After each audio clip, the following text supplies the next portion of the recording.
Hello students, welcome to the class. Today's topic is pawn endgames, stalemate defense.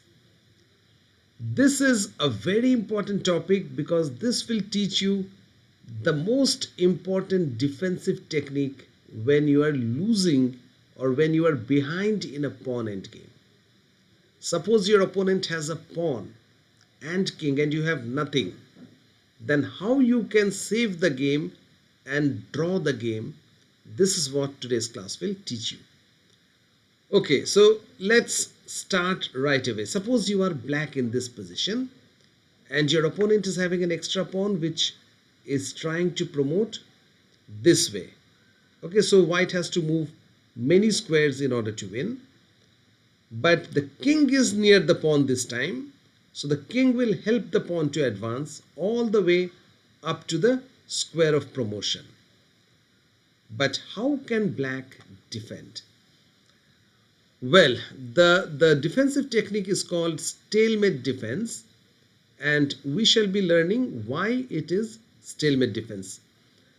The first principle you have to follow is you have to stay as close to the pawn as possible. Let's say white advances the pawn, check.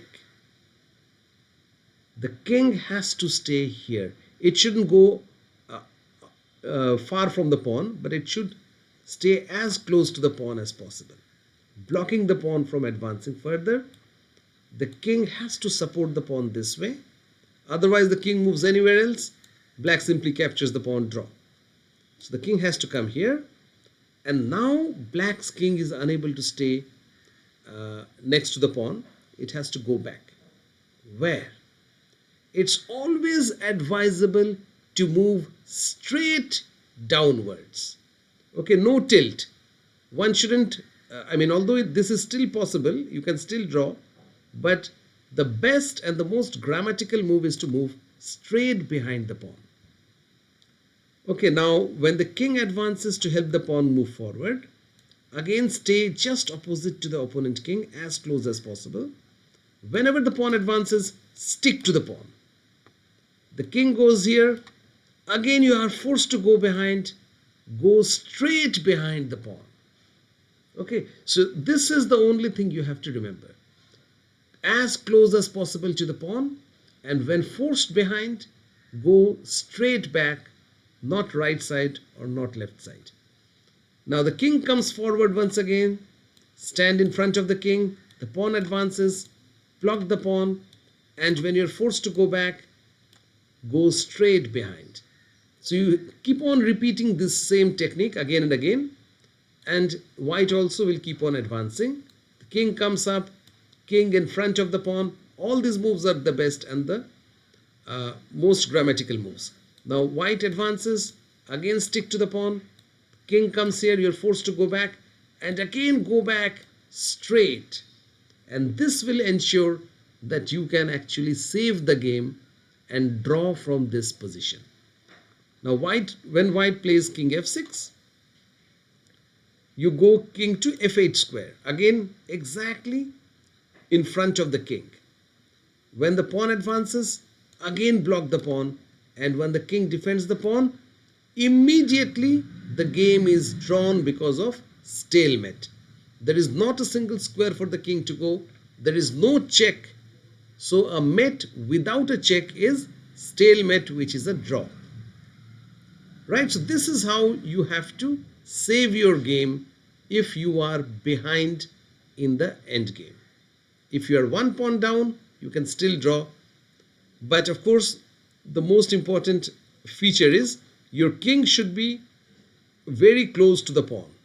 If the king is this side or that side far away, then you will not be able to draw. Okay, so that is very important.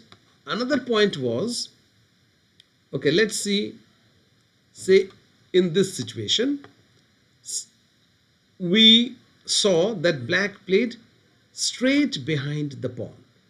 But what happens had he played this move? Now this is very interesting to note that white would play the same move. But now the king will have to go here and white will advance the pawn, just as we saw. But now instead of white to move, you remember in the example we saw we learned that when the king moves here, it's stalemate. But now if it is black to play, then black has chance to play this move, so it is not stalemated. With white to play, white has to go here and the game is drawn. But with black to play, black has to move out of this defensive square, which will allow white to occupy this square and then help the pawn to promote in the next move. Right? So in this position, therefore, the king should not go here. That will allow white to win. Rather, the king should go straight behind. That will be a draw because of stalemate. Okay, so this is the important thing which we learned today. Now, just for the sake of purpose of revision, we shall be solving one position, and through this position we shall be recalling what we have just learned now. The question is, what will be the result if it is black to move, and what will be the result if it is white to move?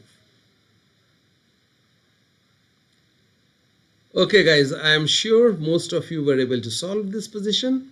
If it is black to move, it's very easy. Black will draw the game at once by playing king to d6 and capturing this pawn. Right? No need to, no bravo for finding this simple move.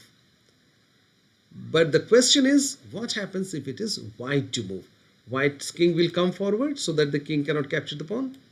And now black has mainly two moves. If he goes here, which looks the most common, most logical move, the king would try to come as close to the pawn as possible. White will play here, and since it is black to play, the black king would stand below the pawn, behind the pawn, but then white will advance. It is black to play again, and the king will occupy this square, promoting. So this is how white actually wins when the king goes here, by playing this and then escorting this pawn to the promotion square this way.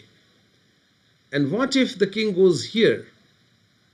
Okay, in this case, white's king will exactly stand opposite to the black king. And when the king goes here, and we have the same position which we saw just now. Again, the king has to go here, and the white king comes forward. The next move, he will promote to a queen, and it will be checkmate. So, in this position, with white to play, white wins. With black to play, the game is drawn. I hope you had some idea of stalemate defense, how to draw a position where you are a pawn down.